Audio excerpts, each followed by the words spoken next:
Episode 42 is with Sean and Juliette of the band 8mm. We are very grateful as they invited us to interview them at their home studio. Make sure to check us out on YouTube and Facebook, Bringing It Backwards, and on Instagram and Twitter at Bringing Back Pod. Thank you so much to Heather over at Raby. And we're bringing it backwards with 8mm. So they would get up in the morning, just go to Dog Beach. And Feels like Dog Beach, I don't know.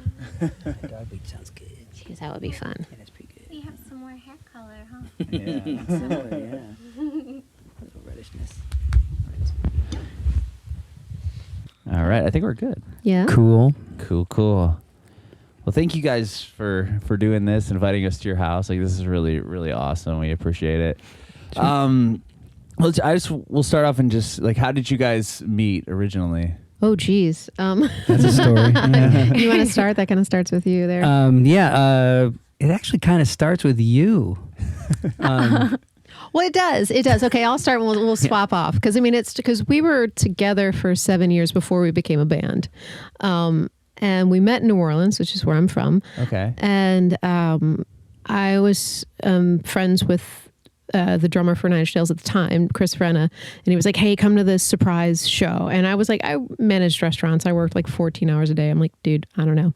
So he's like, no, it's a surprise show. You're on the list, blah, blah, blah. I mean, I was so New Orleans, I didn't know what on the list meant. And my best friend was like, I'm your +1 and let's go. And I was like, all right. So we get there, and it was like a thing where they played this little 200-seater, you know, and it's after Downward Spiral, so they're massive. Yeah, so it was a big deal. And so when we get there, it's just there's masses of people on the street, and we go in and, you know, hanging out before they kind of open doors. And I see this guy running around, and I was like, and he kind of looked like Michael Hutchins from INXS, you know, and he's got a shirt off and around. I could tell, and I'm like, oh, he's cute. He thinks he's going to get some because he's with the band. Not going to happen. I'm like, well, it might happen. So we kind of made eyes a whole night, you know, and we never really got a chance to do the like, hey, what's your name, or hi, and anything. Anytime we would get close enough to make that just a simple hello, either the crowd would push us apart, or he would have to go, he was running front of house, and he would have to go to work, or one of my friends would come and be like, hey, have you seen Dion? You know, because I knew all of her friends. I just chaos. never seen her before. Oh, wow. I was just like, who is she? You know, and yeah. So flash to the end of the night, you know, and it's crazy. I'm like, well, I got to go, you know, and I'm leaving, and I kind of go to the back alley, and I see Chris. I wave, and he's like, yeah, I'll talk to you tomorrow. He's like a full block away. We're like, bye. And I see Sean, and we both kind of looked at each other and just shrugged. Aww. Like, well, you know, I guess that didn't work out, you know, and we left it at that. So, yeah.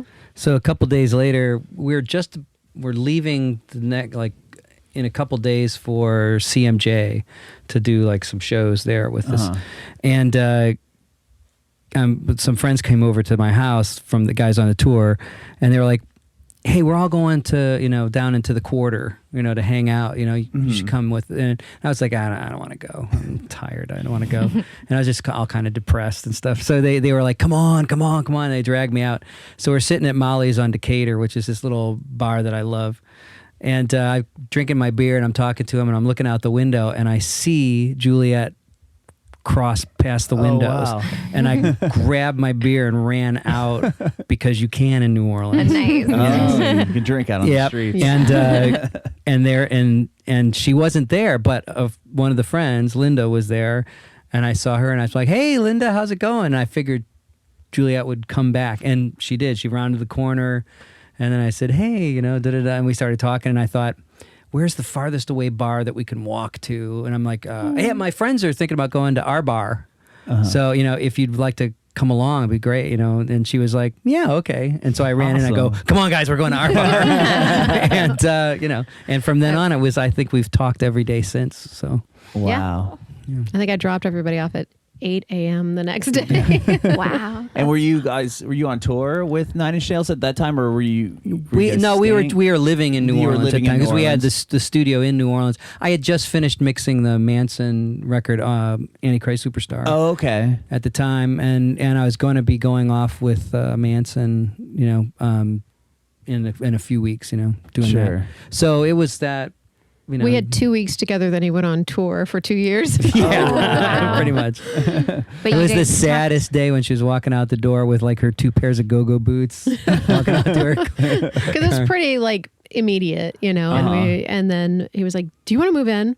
Like as he's leaving, you just meet my roommate and share my place. I'm like, this place was better than mine. So I was like, Perfect. okay. And so I lived with Danny Lohner for 2 years and Yeah. saw him never. Oh wow. That's awesome. But it was funny. It was actually pretty good because we just decided that, you know, the way the tour, it was such a big tour that, you know, whenever he had like 2 or 3 days off, I would fly to wherever that was. So like once a month. That's nice. We would get together. Yeah, so you we know. really didn't. We didn't spend more than 4 weeks, I think, Yeah. apart. You know, at the most 5 maybe. But Which is kind of good because you can kind of just put your head down and work until then you've got like a great weekend. Yeah. Something to look forward to. Yeah. And stuff. So yeah. it was actually really fun. That's awesome. And you grew up in New Orleans? Yeah, Juliette? across the lake from New Orleans. So Covington And proper for anybody who's were keeping you score. when did you start getting into music? I wasn't actually. I mean, dabbles as a kid, but I thought singers were kind of obnoxious. I grew up Really? around a lot of music. I mean, when you grow up in the area, music is everywhere all the time, and it's part of your life. But pursuing it wasn't really a thing I was into.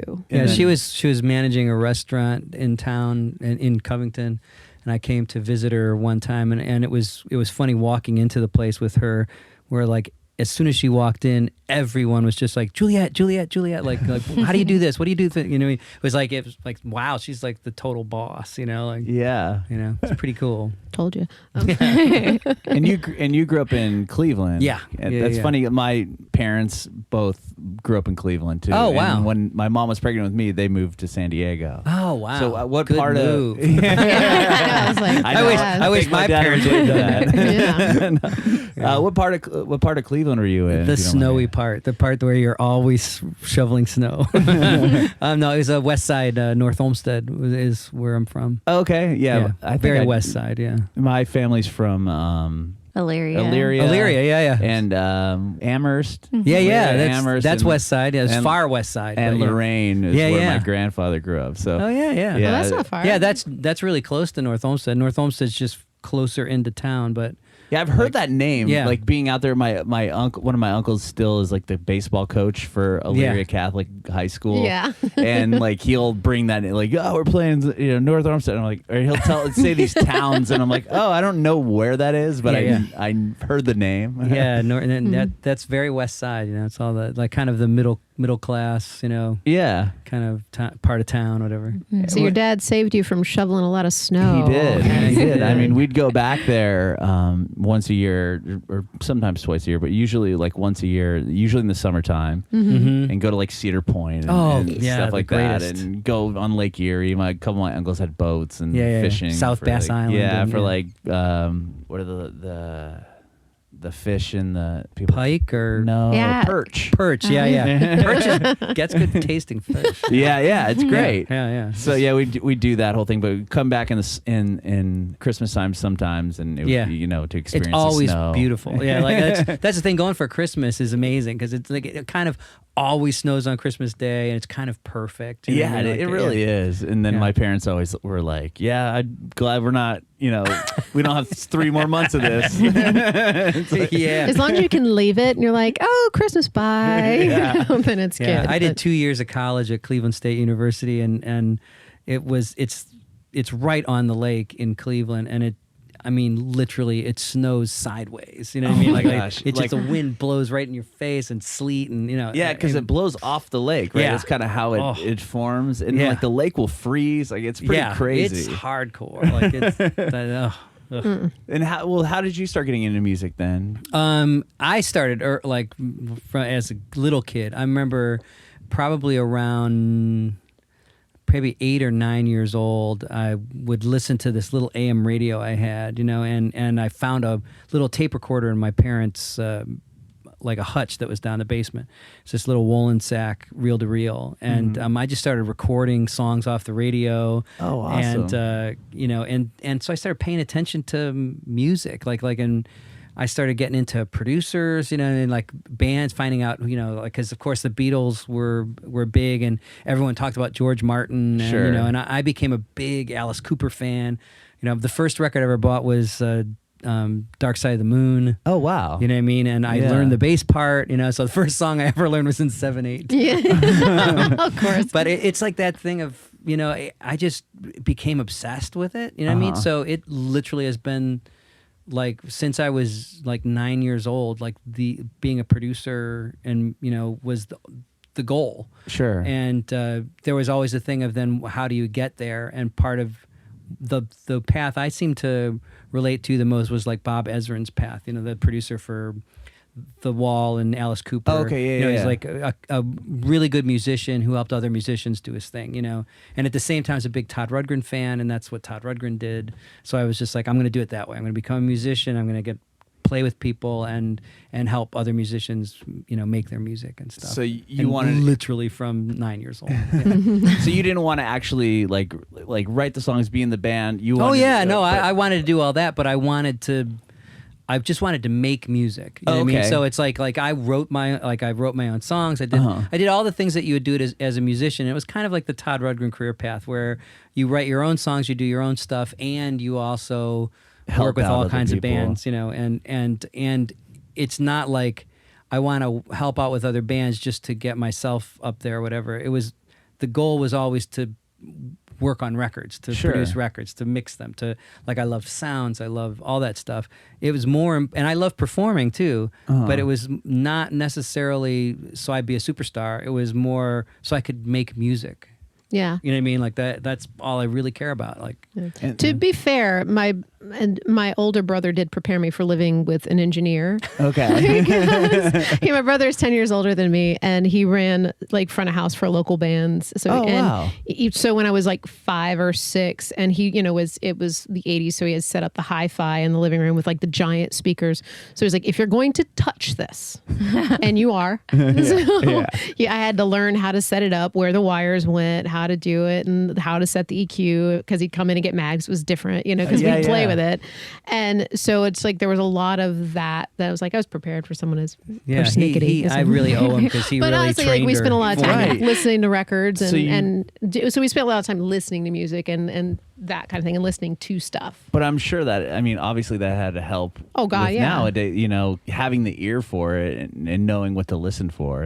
I'm sure he helped you out quite a bit with that. If Oh, he for was sure. way into it. Yeah. That's really awesome. Yeah, and just how the not to touch his cognizance. EQ. And how not to touch EQs. And it's like, I taught my daughter like which fader she could touch on the console. When you come in here, you can do anything you want to these faders. Yeah. That's awesome. Now I Push this mostly button. go, I don't like that sound. I don't know. This is no fun anymore. That's What did mostly you- Juliette's job. What did you do? Because it was fun before, it's not fun now. He's like, fuck. And that's important. Like Yeah. as an engineer, you're screwing around with something and you don't realize you just made it not fun anymore. You know what I mean? Right. So it's really helpful. you know? What was the first record that you produced then? Going back, probably I think the first record I produced besides my own stuff was a band called Slam Bamboo in Cleveland Okay. back in like 1986 maybe. Yeah, it was the I was maybe well a year, underage at that point. Yeah. I think it was maybe a year and a half before I mixed Trent's like Pretty Hate Machine demos. Okay. Yeah, like around that same time, but probably a year and a half before that. Like the first time I ever got you're the producer on this. Sure, 'Cause sure. Before that, I'd been engineer for several years. Were you working in a studio Yeah. at that point? Yeah, I worked at 2 different studios in Cleveland. Great Tracks was the first one that gave me my initial gig when I got out of college. Beechwood Studios had given me a gig while I was in college, like as an intern. Oh, okay. And so I trained under Dale Peters, who is the bass player for the James Gang. So he taught me some great stuff. And there were some great people there. But then as soon as I got out of college, I got the job at Great Tracks. And there's a place called The Right Track in Cleveland, which is where I worked when I met Trent. Okay. Yeah. And what did you go to? You went to school for production, like sound production, yeah. and I did like 2 years at Cleveland State, where I was a psychology major, and then went left for 2 years to work. I worked in a mental health field, and then Oh, wow. saved up my money and went back to school for audio production. Cool. Yeah. And then you met Trent and Yep. worked on his records, and Yeah, and boom. then you guys met Yeah. in New Orleans. yeah, and we met in New Orleans. Yeah. And how'd you get Juliette in the studio to? Yeah, that was, because she's from New Orleans, like I'd work a lot where I'd bring bands into studios, and then we'd come back to my house to do vocals or something, because I had Okay. a studio at the house too, but it was too small to do drums and stuff. And so Juliette was kind of always there, and always she's from New Orleans, so it's like hospitality, you know what I mean? Aw. Everybody just felt at home there and stuff. So when I was working on a Kill Hannah record, like the last day of production, the A&R guy, John Rubely, came in and was like, I really want, female vocals on these 2 singles. And I was like, okay. It's the last day. It was the but- last day, but so I'm like going through the Rolodex trying to find, someone to come in and sing, and no one was available. And she walked in because we were all going to go have lunch together, like the last day, big Yeah, lunch yeah. and stuff. And I just looked at her and went, come here for a second. Kidnapped. Yeah, and then said, hey, why don't you try singing this? I had no idea if she could sing even, because I'd never really paid attention to that. You know what I mean? I figured she's from New Orleans. She's got to Yeah. have some musical ability. Sure. And she started singing, and the engineer and I were both like, whoa. And I said, well, we got to write some music. So, we started. Pretty much. I was like, he came in and sang to me, said, sing this part. And I was like, okay, I can do that. And did it and thought, oh, that was really fun. I hope that didn't suck, Yeah, And he was yeah. like, cool, let's keep going. And then I went on, kind of did all the stuff they needed and did some sound replacement. And then that night he was like, do you want to try writing together? I was like, well, if we hate it, we can stop, right? And he goes, yeah. I'm like, okay. So then we wrote Never Enough. Yeah. Was our first song. Wow. Yeah. And we're like, that was fun. So your first real time in the studio was recording on the Kill Hannah album? Yes. Yeah, that's pretty crazy. Yeah, and she Yeah. ended up doing 5 songs, I think, or 5 or 6. Something yeah. like that, yeah. Yeah, she sang on the 2 songs, and then replaced all the vocal samples that There were we had. like a Marilyn Monroe sample, and there's a couple of just like other things here and there that I just Yeah. went We've done and quite did. a few voiceover samples. Like we did a bunch on 3 Teeth, and we did a was it the Envy on the Coast. That yeah. one was fun. We did. They had like a sort of a bridge interlude section where they took a scene from an old Twilight Zone, and they're just a male and a female character talking. So we had to do the replacement on that because we couldn't use the real thing. Oh, sure. So we had to act that one out, and Oh, it's like doing it wow. in that kind of 1960s, like kind of very acting, but it was really sad. It was a really scary, sad scene too. So that one was really fun. Yeah, that was really fun. It's kind of like an old radio play. Yeah. So that was fun. That's awesome. Is that what got you out of the restaurant world? Los Angeles got me out of the restaurant. I moved here and I worked at Rita Flora, which isn't there anymore, on 6th and La Brea. And it was cool, but from what I'd seen, and especially at that point in LA, now I have to, like, the disclaimer is like, now restaurants in Los Angeles are excellent. But when I first moved here, it was just horrible. Like it was unbelievable. Like you'd go to this sort of high-end dinner meeting with all these record execs, and they're super proud of this like expensive restaurant in Beverly Hills, and it was just less than dog food on the plate. It was so bad and so overpriced. I was like, you would die in New Orleans. Like there's no way this would be open. This is unacceptable. Like everything about the restaurant culture in Los Angeles was unacceptable. Like it was just unbelievable. It's like you don't bring someone from New Orleans and put them It in a was restaurant. so Yeah. bad. And when I worked at Rita Flora, and I was talking to the manager, and she was like, yeah, it's not like that here. They just don't care. Like no one cares about food, and they don't get the balance, the sort of chemistry of atmosphere, quality menu, what a menu is, how to Yeah. balance it, how to design it, I like everything about it, they just don't care. It's a place to meet, to talk business. It's like the booze needs to be good. The cocktails don't need to be good. It's like everything was just kind of perfunctory. And there wasn't that culture of food that you get like in New York or Paris or London, even London. London is getting better too, but they're sorry, they're British and the food. They boiled a chicken, great, But there wasn't that sort of cosmopolitan like San Francisco does food well. Sure. So I mean, honestly, Los Angeles at first broke me of that because it just wasn't here. Yeah. So I was like, well, Yeah, it's funny. Rita Flores, she worked there with Troy Van Leeuwen. Yeah. And they were the only two that were like, this place is just crap. He worked in delivery, and we just like, hey, you want to take my? He's like, no, I'm not going up there. And, we just both were like, I don't know how people do it. You know? But how did you guys get out to Los Angeles? Was Me, I was working here so much that, because we lived in New Orleans, and I'd, fly there and stuff. And I was living, at the time, we'd finished the Antichrist tour, and we were working on Mechanical Animals. Yeah. And I'd been here for several months, like living with Manson and Twiggy up in Laurel Canyon. And I just was like, let's just move here. Like, it was just 2 months. stupid. He made it 2 months. He's like, do you want to move here? That's right. It was about 2 months. It was 2 months, and I was like, yeah, let's move. Like, I didn't really. It's Louisiana. I love you, but come on. Time to go. And, it's like we were in... Back then, we were madly in love. Now, I don't know. I'm kidding. I'm going to keep him for... I always tell him there's one way out of this marriage. It's in a pine box. That is it. Yeah, you can feel it. Not even splurging for mahogany.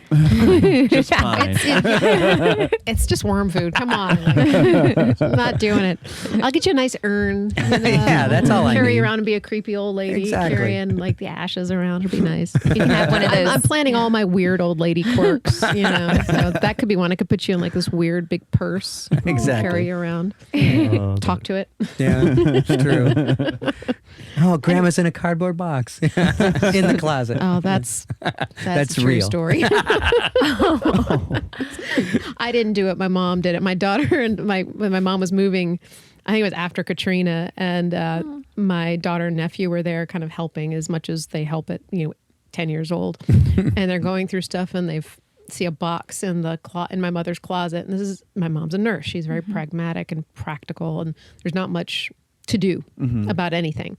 And they see a box marked grandma, and they thought, oh, it's gonna be a bunch of grandma's stuff. And they're super stoked, and they pull it down like, wow, it's kind of heavy. And they open it, and they're like, is this grandma? And my mom was like, yeah, put it back. It's just so Myrna. And just the kids were like, she has grandma in a box. And I'm like, have you met your Nana? That's pretty I mean, much if you haven't cut your arm off, it's 2 Advil, and you'll be fine. Like, I don't know. Rub dirt in it. Yeah, exactly. You'll You're be fine. You're fine. Walk it off. That's funny. When did you guys start playing in 8mm then? Right after the Kill Hannah gig. I mean, Yeah, we started we wrote- writing. yeah. We wrote the EP. Yeah, we wrote the EP, and I think the EP came out in 2004. 4 is correct. And then we rehearsed, because she'd never sung live front of or people. anything. Oh, wow. or- Okay. So we rehearsed in our manager's basement for about basement, it's LA, so it's Yeah, I was just the wondering. lower floor. Yeah. The lower floor on this hill. So it kind of felt like a basement, but we rehearsed there for about 2 months just to kind of get it together. And it was like, she had a big mirror, you know what I mean? So it's like she could kind of start looking See at what how it looked Yeah. like, what it you looked know? like. And it was a really great way to do it. And then we started playing in like 2005, I think was the, yeah. What was your guys' first show as 8mm? It was at Knitting Factory? the Knitting Factory in Hollywood, and in the little... this The kinda alternate cool- lounge. the alternate lounge. That was it. And so it was like this little side room they had, and it was like Okay. super cool. Had a bar and great thing. And it was And we brought in lighting. We had a lighting we brought in designer. lighting? The guy that was the lighting designer, Willie McLaughlin, was lighting designer for 9 Inch Nails, and Perfect That's so Circle cool. came in and did our lighting for us. It was amazing. It looked amazing. And our friend Critter, who was the engineer that was engineering a Kill Hannah record when Juliette and I sang, he came in and did real still like photography on film. Wow. Like, so he had beautiful photographs, and it was a really fun gig. It was packed. It was fun. So it Yeah. ended up being Were you nervous singing live for the first time? not terribly. Really? Not terribly. I don't. I mean, I don't know if should I tell the free story. Yes. Yes. I Let's hear think you it. should. It's like, I think because I process nerves differently, where I don't register it as being nervous. But I'm Okay. sure there's part of me that is, you know what I mean? But I don't think like, oh my God, I'm so nervous. That doesn't happen. You know, but I'm sure it's in there somewhere. But I wasn't too worried about it. We'd rehearsed. I knew, you know, I'm gonna forget the lyric. My brain doesn't work that way. But if there was anything going on, it was probably completely derailed by Frida Mingus, who's a dear friend of ours. And she comes right before we go on and she walks up to me and, you know, she's a singer for Kidney Thieves, like smoking hot, just comes up right next to me and she's little. And she's like, you look so great. I want to fuck you so bad right now. And I was like, That's awesome. okay, I gotta get on stage right now. It was kind of a great, like, just zeroed my brain down to like, well, all I can do is be present. Because you can't worry when your brain just gets completely sidetracked. Yeah. So I could probably thank her for never really she set the standard for not being nervous about it, about being on stage. Yeah. So from that Knitting Factory show, when did you decide to like go, okay, we're gonna tour and we're gonna really go for this? Like when you were rehearsing and stuff, was it like Yeah, because we were rehearsing kinda knew for it was go time and you're really gonna because put it all we into were it? planning on we went to England, and so and the idea with do a couple of shows and then go over to England and do several shows, and so we ended up Frida, shush, you know who that is. Yeah. But so we had that idea in mind. So and and it was like had record labels we were supposed to meet and do, like, we had a bunch of things to do in England, you know. And part of the idea was, let's take this to England and see what happens with, you know, record labels at the time. And stuff. we had been contacted by a friend in one of his old friends in Santiago, Chile, to come down and do like 4 shows to do there, and that was incredible because they flew us down and they had him slated to do like a master class at the university, kind of do a big lecture that was sold out for like immediately when they announced it. Wow. When we got there, the promoter said, okay, first I want to show you something. And they have a beautiful metro there. Like when you go into their subway, it's gorgeous. There's art installations everywhere. But we go down and there's this giant, like 20 foot by 10 foot, you know, billboard in the subway. And it's the cover of the opener EP. Wow. But it's me in my underwear. So I'm just like, I didn't know you were going to blow it up that big. And he goes, we got to kind of go around town and hit a couple bars. I mean, we'd been traveling for 14 hours and we're like, really? And he goes, you have to do it because tickets won't really sell until they see you. Well, I'm 5'8", and then add the heels and the platinum blonde hair. In Santiago, Chile, I stood out like a sore. So we kind of do some bar hopping. And the next morning when he picked us up to do the first round of interviews and kind of radio stops, he goes, well, the ticket sold out. Wow. I told you. And it's like, because we went to 2 places, the two first places we were playing, we went and just had a drink. They said, okay, that's enough. Let's go to the next one. Did the same thing there and then hit another just popular club spot, you know, and did that. And popular, like disco. Yeah, was because fun. it's a cosmopolitan town. It's very much kind of like all the ironwork is I fell practicing, you know, before so it's all like really beautiful and everyone's very cool and chic. So everything's open till 3-4 in the morning. Wow, much like It was funny though. Every time we got onto a subway train, the train was just littered with pictures of her and in her all underwear. the little ones. Yeah, all the little. We're the picture, and I'm on the subway like, oh my God, people are like staring at me. I'm like, they're looking at me. I'm that's like, amazing. which is cool, but I'm just like, I don't know if I'd pick the underwear picture. Were people coming up to you and like taking pictures and all? When they were doing the like pointing at it, and pointing like, oh, hey, like, oh, and I got, you know, but it that was pretty crazy. It was almost like being like super celebrities for really no reason at that point. Yeah, but, it was the first thing we'd put out in our first time there, but you know, it was very cool. Yeah, and people were great. It was awesome. I love Santiago. Yeah, it was great. Like the people there are amazing and so cosmopolitan and so you know. So that was our shows. Like we did there, we did Chile, and then we did England, and then we did sort of a South tour because we went to South by Southwest. Okay. Like 2006. Yeah, I think so, and kind of hopped about. Yeah, and then every time we've released a record, we do Toured like a on it. U.S. thing. Yeah, you know, usually U.S. And we've gone back to Chile. You know, So yeah, it's been fun, but we've always had other lives. You know what I mean? Like our, it's like I've always had my day gig, working with bands and doing things. So it's like it's never been the total concentration. You know what I mean? In where we go, we just kind of take time, and luckily we've been so lucky with all the bands I've worked with and stuff. We have a network of really great musicians to kind of work with, and they all, like, everybody seems to want to play with us. So we, it's like whenever we're going to go on the road, it's like we call up some of our friends and say, hey, you want to do this? And they're like, yes. You know what I mean? So we just always tour with people we love, you know what I mean, that we've known for years, Yeah, that must be a pretty it's pretty awesome. Amazing situation to be in, where you can just say, hey, can we open for you guys, or can we go on the road with you guys? And yeah, it's pretty cool. Sure. Yeah. I mean, we love it. It's like this latest record we wrote for the first time with someone else, actually, with Johnny Radke, who's been a friend of ours since the Kill Hannah record. Wow. So, it's kind of funny to have the first guy be the guy that was there the first time she sang. Yeah. Yeah. And the other stuff that you guys have put out, do you guys just record it? I mean, do you do it here? Yeah, we record the last record we recorded here. The records before that we recorded in Laurel Canyon at our old house. Yeah.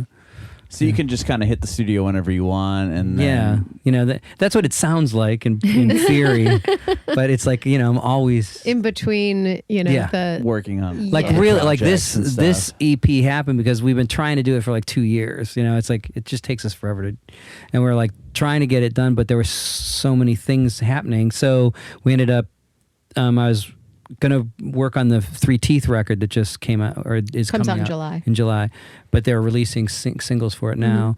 And it was that thing of waiting, and then the record label ends up pushing it back for a month. So now I've got a month to wait. I was supposed to start on the gig, and I was like, let's just do it now. We kind of had a hole in the schedule, and we're like, okay, let's now. Like she had finished one project that she was doing, a film thing that she was doing, and so we were both like, we got a month, like right now, let's just do it. And so we literally just sat down and wrote a record in a month. Like this is the only time we have, so go. Boom. And we were doing vocals, it's like we'd write a melody line, like she'd write a melody line, and then we'd be like, okay, words. We write down words and go sing it right now, like you'd sing it and like literally sing it like twice or whatever. And it was like, that's really cool. Let's try. Okay, let's go to the next line. You know what I mean? Like, and write, and just like boom. And it was like, the song was done in a couple days, wow. And it was, and we'd always finish the melodies, at least for the verse and choruses, in a day, like it was really fun and fast. We worked really fast on it. It wasn't any there before. We'd always written like the song on the piano, and she'd sing the vocals, and then we'd have kind of the song all written out and everything. And then it's like, okay, let's go into the studio. What do we want it to sound like? You know what I mean? Then it's like decide what the song is going to be like. Is it going to be trip hop or whatever? And how do we make it that stuff? It was like literally like we were writing on the computer. Like the song was done when we'd finished it. Yeah. You know what I mean, at the beginning of it, there's always okay, I'm going to walk away for about 2 hours while you decide on the tempo 483 times. And it's all like shifting it between 3 and 4 BPM, faster and slower. And then he just goes Rain Man on me, and I'm like, all right, look, when you're happy, I'll come back, because I'm not gonna sing. He's like, fine. It's like inevitably, like when I first write something, I make it a little slower than it should be, because it's like playing it's easier. You know what I mean? And then I'm like, oh, it should be faster than this, huh? Like it should be faster, So yeah. Did you have that? Does that kind of happen a lot when you're working on other people's records and stuff, like re-listening to it and being like, okay, I want to tweak this? Like, is it kind of get to the point where you have to just, like, how do you just get, like, go, okay, this is it? Like, it's funny when you're working with someone else, at least you've got, like, then you're operating in a different place. Like, you're the sounding board, you know what I mean? You're the guy that they're relying on for the stuff that you've done before and that you like. And they play you stuff that they're doing or whatever. And it's usually, for me, it's immediate, like, song needs to be 3 BPM faster, and it's like there, and there's no question in my mind. You know what I mean? Okay. But when it's me, it's the Yeah, You of question. question course. yourself a lot easier than you question. Yeah, you know? and it's a very very different thing. I kind of rely on Juliette that way, like That's to be that arbiter. You know what I mean? She's kind of like our Rick Rubin. You know what I mean? It's like I'm not playing hi hat to it, so it's not good enough. You know what I mean? Like, Yeah. like- I mean, a lot of times I'll leave with like, I like the faster one, but do your thing. It's like, and it becomes, and which makes him kind of like, and growl, and he'll go through and then I'll come back. He's like, well, and then explain to me everything he went through but I ended up going with the faster one. To decide on the faster one. yeah, that's pretty much the way it goes. So so we It's his process. Exactly. We know it's funny because it's like any creative process, right? Like every time I get a mix from someone that and I put the files up and I start listening to it and kind of throw a rough mix together or whatever, and I just like I'm sitting there going, why do I even think I can do this? Like I'm such a charlatan. Like I'll never make this work, Yeah. And then at some point I'm going, I'm a genius. Like so, and that's the normal creative process. I think It's like you always question yourself at the beginning, and then you end up getting something great, right? I have no ideas. Nothing's good. Yeah. Oh wait. Yeah, that's the way it works. Did you ever include your daughter in any of the recordings, or? Yeah, like she actually sang. She's sung in a couple of like kids choir stuff that we've done.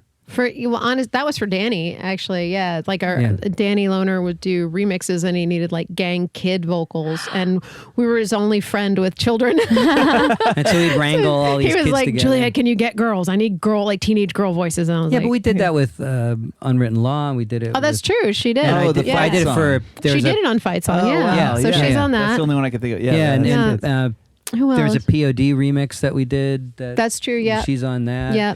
And we're working on a musical, and she's on one of those things. Wow. Yeah. But she She's edited sings. out of that.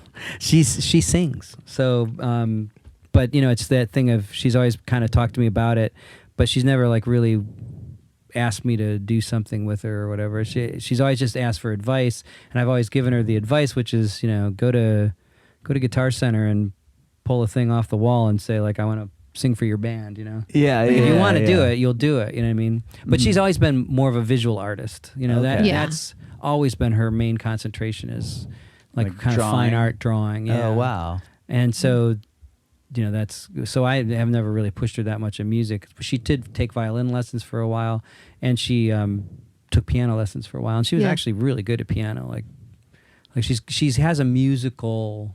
She does, but She has a musical she's vibe. kind of just an artist. Her basic being is an Yeah. artist. So pretty much everything she touches and does takes on an emotional bent. It has a character. It has a voice, which is kind of the most difficult thing to teach or to find. But whatever she does, there's a very specific and very clear voice and vision to it. For her, it's just like anybody, just deciding which is the voice she wants to use the most often. Yeah. It's And it seems to me that she's always chosen art, visual art. And it's like when she was a kid, it's like you couldn't leave a garbage can with her because all of a sudden it's a Anything. flying pig, Like, It was like having, you have to like lock trash away from animals. Like it was like she would like, oh look, I've made it's a whole country of creatures. And you're like, Oh, that's awesome. okay, how do I get rid of this now? What is this about? Yeah, it's gonna be interesting to her for a half an hour, and then we're gonna have it for 3 years. Exactly. And she'll be like, what happened to that? Like the day you throw it out, you know? Oh, Tara's very good at that. She'll take a picture of it. And Oh, then that's throw smart. it in the trash. Well, I have the picture of it. Yeah. See, that's great. wise. With our kids, that's really it's wise. too much. She just, yeah. Yeah, And we Look kept at the all really this- good stuff. yeah, we Yeah, did. of course. Yeah. You gotta have some. There's some those things. that little dude over there. You'd have to pick it up and show it to him later. But Has she done any album covers or? No. nuh-uh, she was working on. She was working on for a friend of hers in a band. She was working on like a zine that would accompany the album, kind of like cool, yeah. a comic, kind of like a mini comic, Yeah. a zine that illustrated each song. That's awesome. Yeah. Then I think they got into a fight. Well, the beginnings of it were really Really cool. cool, You know, How'd you get into scoring film? We TJ. Yeah, TJ, our friend TJ Scott, who directs like Gotham and Orphan Black and like a bunch Tons of television. bunch Wow. of television shows. I mean, he's been gone for 10.5 months working on Star Trek and Yeah. yeah. Wow. I'm a Trekkie. Like, Oh, Yeah, so he's done a bunch of the new Star Trek, yeah, and just the brand new one, yeah. And so he's always doing that, but he was doing a film. kind of an indie thing that he and his neighbor wrote, an old friend of his, and they're like, hey, they want it to be a small, kind of family crew, and he goes, I want you guys to do the music, and we're like, okay. I think it was over tequila. He just pointed and said, "You guys did the music, Because, right?" I mean, and our whole lives were over tequila, because we had this thing called the Friday Night Tequila Club, and we every Friday night we'd all get together, drink margaritas, and just talk. And it was like mostly actors and directors and producers. I mean, the and core group was musicians. like 5 people, but everybody was like in the business, sitting at somebody's house, Oh, okay. Yeah. drinking. So our friend George, George Puckaber was like one of the first guys, the key members of it. He was a producer at Original Productions, like the Deadliest Catch and Monster Garage and all Oh, those okay. shows. Wow. And then TJ and Vicky and we just it was a kind of group of creative people, but at the time we weren't working that much. It was because the writer's strike was happening at that point, and, Oh. so it's just kind of like a commiseration group as well. When we grow up. Yeah, and so it was cool, Yeah, but it was really fun. Yeah, and we had a great time together, and so he told us, yeah, we want you to do this, and we were like, yeah, well, that sounds right up our alley, and and then he was like, hey, and could you do production sound for the movie too, like doing that stuff, and microphones and lavaliers, and Yeah. and we're gonna do it in the desert. Oh, wow. Death Valley for Death 14 Valley. days. Oh, my goodness. And Juliette, could you be in it? And could you be scripty too? Well, scripty, yeah, that one was. I wasn't supposed to be script supervisor, but I was going to be the dead girl. But I had to get shot first, which I was like, cool, I want to do Oh, that. that's cool. And then his sister-in-law, Anna Rain, was supposed to be the script supervisor because she's a massive script supervisor in town. Like, she's a real one. And she got a gig on a bigger movie and had to ditch our little thing. And we're all sitting around having margaritas, and she just looks at me and she goes, you could do it. And I was like, do what? And everybody else, TJ, and they all turned and they're like, of course you could do it. You could do that. And I'm like, what is it? And they're like, be the scripty. And I'm like, I don't even know what that does, And she's like, no, you're going to come to my house 3 days. You'll be fine. It's a little movie. You can do this. It's like, okay. So then I looked it up, and then it was like, oh my God, Anna, are you crazy? This is just, you take, you continuity, making sure and so the thing, she was, champagne bottles are going to be your death. And it's keeping track of what hand the actor had it in, how many are in the frame, what cameras are, and it just, so she gave How me a craft. full was it? How Yeah. All that kind of stuff. Did the actor have, the tie untied or tied or not wearing it? What was the jacket open or closed, one button or two? Which way did they walk on that last take? And you have to kind of do it's really, really, it's kind of fun because you just kind of sit there with the headphones next to the director and the monitor, and just if you're lucky enough to have monitors, Yeah. and follow it and just completely zone into every little detail and kind of hold your breath through it, going, don't miss anything. But you only focus on that. But, it was in Death Valley. Yeah. Oh, gosh. So we're in the desert, 3 cameras and just 60-mile-an-hour winds. And it was super fun. So I ended up getting kind of kidnapped into that, but that ended up being really fun. But I gained a lot of respect for that kind of unsung hero of the crew. Sure, because you'll see, I can't think of an example off the top of my head, but I've seen it where you could find the continuities off on something, and you're like, oh, how'd they miss that? But it's how? Well, it was the 32nd time they shot Yeah, that. exactly. Yeah. Exactly. It's pretty intense, and I thought she's doing a really good job, because it was the second day of shooting, and Jeremy Ratchford was one of the actors on it, and he was from Cold Case. Cold right? Case, yeah. Yeah, one of the actors from Cold Case, and he's got this great voice, and He's so he's great. talking, I love him. and the end of the scene happens, and he walks out off camera, walks out of the room and down the hall, and I can still hear him on because I got the headphones on. Still hear him, and he goes, "Well, I hope that was okay with the continuity, bitch." we were buddies. And he said it because he knew we could all hear it. He knew I could hear him. He said it into his mic, because he kept walking in and he kept changing hands with the handcuffs, and I was just like, left hand. Jeremy, left hand. And he's like, nah. It was so funny. We had a blast, but that's how we got into, that was our first film composition gig, and And I loved it because there were tons of scenes where like the actors would start really far away because there's some huge sweeping vista kind of shots, So they're walking through this big, beautiful painted desert, scene, and I'm holding the microphone up waiting for them to come into frame because you want like kind of the footsteps to come closer as it, so you want that sound or whatever. Yeah. And I'm holding it up there and I'm hearing all these cool, like I got the microphones turned way up and I hear all these sounds from the desert, and I'm like, I got to remember to make some of these sounds for the, have this kind of happen as part of the composition and stuff, Yeah. how lonely this sounds or how, empty, what I mean? And how sound can make something seem empty, Yeah. It was pretty cool. Like it was a great inspiration, really.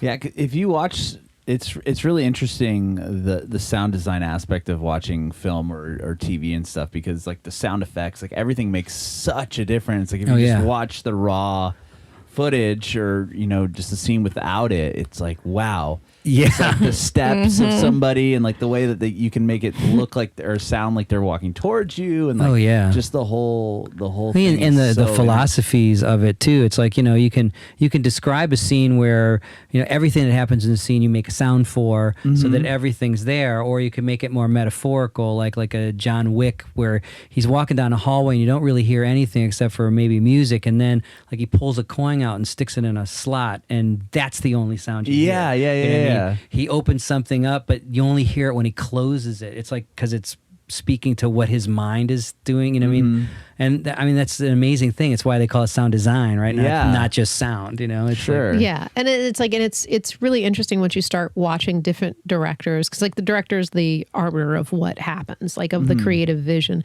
and there are a lot of different ones who are like, okay. Anton Fuqua is a big one with like a lot of the sound, like crunching on gravel and like gunshots, impact hitting the wall, and it's where dialogue is almost secondary. Like the kind of, but the environment, or going to what they had to do with Saving Private Ryan, where it's like those big, which kind of really set the mark on how to handle that kind of overwhelming violence, in a battle where it almost. Which go into what your brain does, like it goes almost a little numb, a little dull, and you just get these, but all that is just such a. It becomes super personal too. It's a gigantic battle scene, and all this mayhem is happening, and you whittle it down to only what the character. And that's hears that's a director choice to Yeah, like work together, and then but what it does is it makes the picture make more sense to the viewer in the way that the director wants it to make sense, because you can also make it overwhelming chaos, and that's your point. Right. Do you know what I mean? But it's for they're us, all super equally valid. And what's the it's art. It's whatever they want. It's there's a million ways to skin that cat. But I think what's funny about it for us is it does make it look better. Yeah. Not to toot sounds horn, both sound design and music and everything that goes into the post audio segment of film is like you can, like you said, we get it and you look at it and it starts to look better. Yeah. The more we start to build, we're like, it's looking better. Yeah. And that's kind of how you know when you're doing it right. You know what I mean? Like, anything to the picture. it's like if the picture isn't looking better, then you know you're not doing it right. Yeah. All of a sudden, there's a performance from an actor, and you're going, now I'm crying. And and now I get what the actor was doing. And also, and not like they weren't doing it the whole time. It's almost like something happens, and then you start to go, oh, that was genius. And you're like, they were really on to something, but you couldn't see it. Yeah. Dead before. It's like that, like what they discovered during silent films where they had to have someone come in and play piano or organ.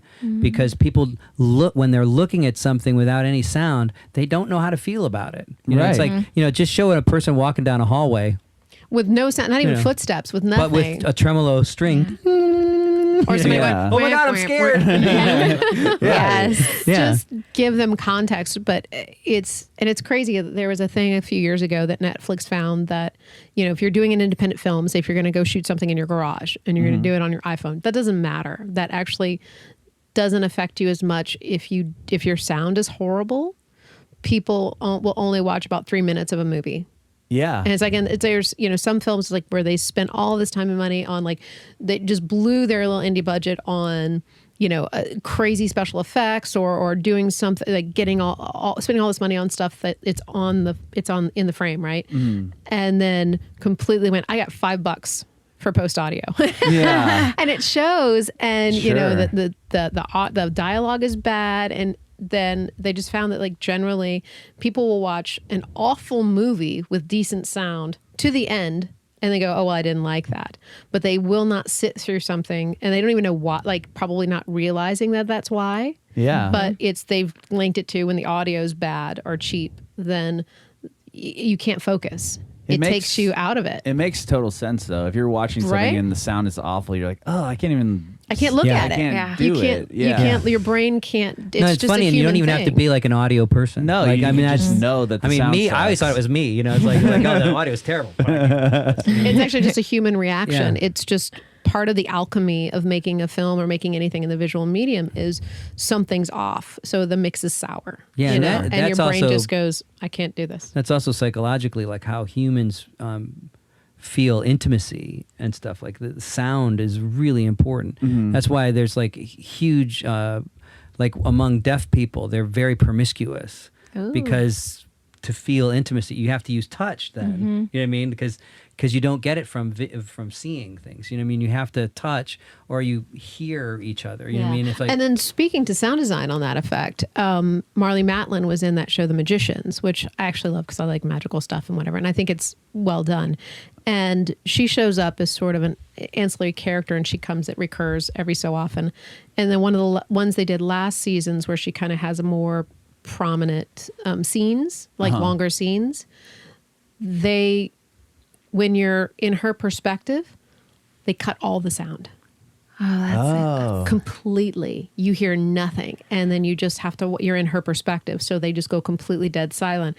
And it was so powerful. Yeah. It was Yeah. so, and it's, it's a show about kids that have, college kids in a college magic school. You'd think that'd be so, it sounds flippant, but it's really kind of great. And they deal with some really dark stuff. But just artistically watching that, when it got to that, he and I were both like, that was brilliant. yeah, because It was so effective. Because of that, it made you feel like you were intimately with her. You know what I mean? Yeah. Like it And was you- really cool. The contrast you was heard incredible. her more. Yeah. It was weird because she rarely speaks. It was all signing, but you were thoroughly in that character's perspective, and all of a sudden you thought like her. You felt, the way you should when you shift, and it was just great choice. And I mean, too. it's funny because that all relates to music. I mean, how you plan music, how you plan pauses and yeah, well, how you plan pauses, and like when you don't play something is as important as when you do play something. Yeah. So it's like this stuff's all related. So it makes it like for us, like moving to the film world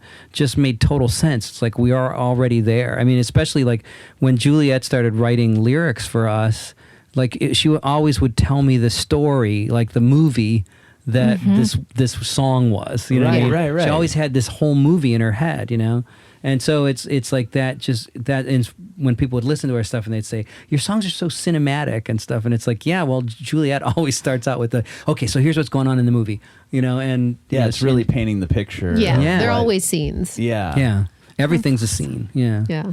That is. And really she, cool. like, as a writer, she's a storyteller, not a confessional writer. Kind of like in the Bruce Springsteen, thing of like you're telling that story. you Right. know? And those stories always come to her as scenes from movies or. Yeah, their characters are, but it's, I'm not autobiographical. But it's, that's just how my brain works. So moving to film was nice because you had half of it done for you. And now it's just filling in. And, you meet with the director and find out what they think is going on. Then you go into trying to emphasize what you also feel and see going on in the scene and hope it all works. I mean, it's just... Because there's something fun. cool about that collaboration between different arts and their like and the synergy of that, you know, and it's like every time we do a movie, it's kind of like we've joined a new band. You know what I mean? Yeah. And the dialogue is our new singer, you know what I mean? And the director is a dude that like has all these ideas, and you're helping him, you know, kind of put it together. And so it's kind of fun, and you don't want the music to take a lead role except in places where it's supposed to take the lead role, you know what I mean? And so you find that you're like, I like supporting, I like listening to the dialogue and figuring out what key it's in or what the cadence is, and then develop my, you know, song around that, you know, cadence or whatever, you know. And so it's fun, you know.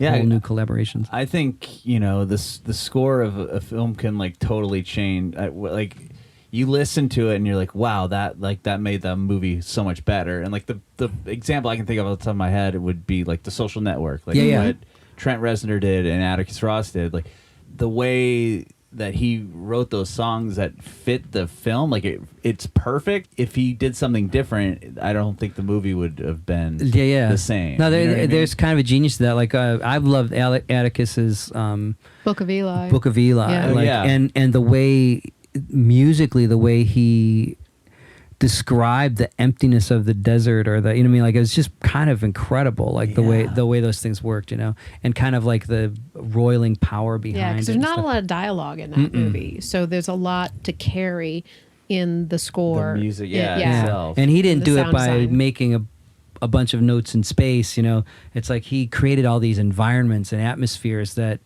were thoroughly engulfing. You know what I mean? And I thought that was really awesome. And I mean, I just, you know, every composer has his own way of doing things, you know. Yeah, like Monsters. John Hopkins. John Hopkins is one of our favorites. Okay. And just incredible. Like Monsters is like an indie monster film that it was the one that Gareth Edwards did before the new Godzilla series. Oh, wow. And it was kind of like the one he did that everyone went, oh my God, he gets monsters. Like he really gets it. And if you were into Godzilla or any of those things as a kid, you understood why someone who is just about a first-time director, like doesn't have a whole lot on his IMDb, would get tapped to go up to something that big. Because if it's on Netflix, I think now, or Hulu, one of those two, I saw it pop up. But it's called Monsters. It's beautiful. We'll have But to check it out. John Hopkins did the score for it, and it's gorgeous. Yeah, and like, it's kind of heartbreaking. And the first time you see the beautiful, monsters, the music is so beautiful. Like it's such a amazing everything about that movie is juxtaposition. just like kind of gorgeous. Yeah. So I highly recommend it. we'll have to check it we're out always for looking sure. for stuff to watch. What do you guys got going on right now with 8mm, the new EP? Yeah, we have a new EP out called Heart Shape Hell. So that's out on everything, iTunes, Spotify, all that business. Yeah. And we did a couple shows. We have a couple more coming up that July 18th and August 24th, but I'll have to post those later. I've told not to announce them. But I can tell you the dates, and they're going to be in LA. I was going to ask, can you tell us where? We are doing, they're going to be in LA. Cool. We're doing the Strange 80s Charity Bomb benefit on June 1st at the Fonda, which is it's an ensemble. Everybody's doing covers. So like, I think Gavin Rossdale's doing a song, and Adrian from No Doubt, like a bunch of people are doing, and it all goes to,